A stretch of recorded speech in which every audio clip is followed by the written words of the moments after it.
Netanyahu के सामने सबसे बड़ा चैलेंज यानी सबसे बड़ी चुनौती इस वक्त हमास है। लेकिन इस बीच दो और फ्रंट खुल चुके हैं। लेबनान और सीरिया के बॉर्डर पर इजराइल की सेना ने युद्ध लड़ना शुरू कर दिया है और इस बीच इजराइल पर आरोप लगा कि गाजा के बाद उसने लेबनान बॉर्डर पर भी फास्फोरस बॉम्ब से हमले शुरू कर दिए।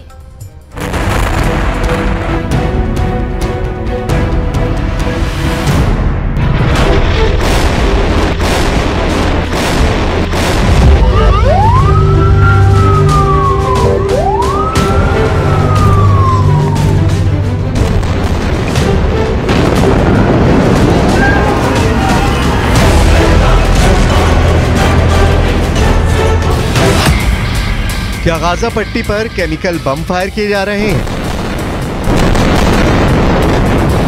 क्या गाजा पट्टी पर इजराइल ने फास्फोरस बम फोड़ दिया है? रिहायशी इलाकों के ऊपर यह चिंगारी और फिर सफेद धुआं धीरे धीरे इस इलाके पर चढ़ने लगा। तबाही बहुत ज्यादा हो रही है। गाजा में 1000 से ज्यादा लोग मारे जा चुके हैं। मलबे से लगातार लाशें निकाली जा रही हैं। युद्ध की सबसे खतरनाक तस्वीर देखिए, क्योंकि अब युद्ध और तेज होगा।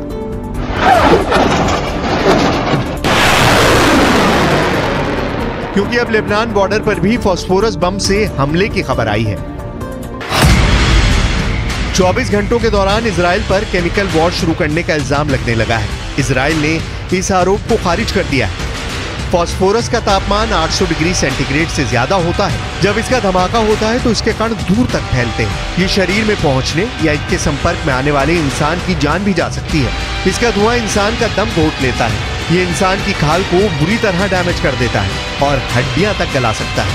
इसलिए गाजा से लेकर लेबनान बॉर्डर तक जो तस्वीरें आ रही हैं वो बहुत डरावनी है।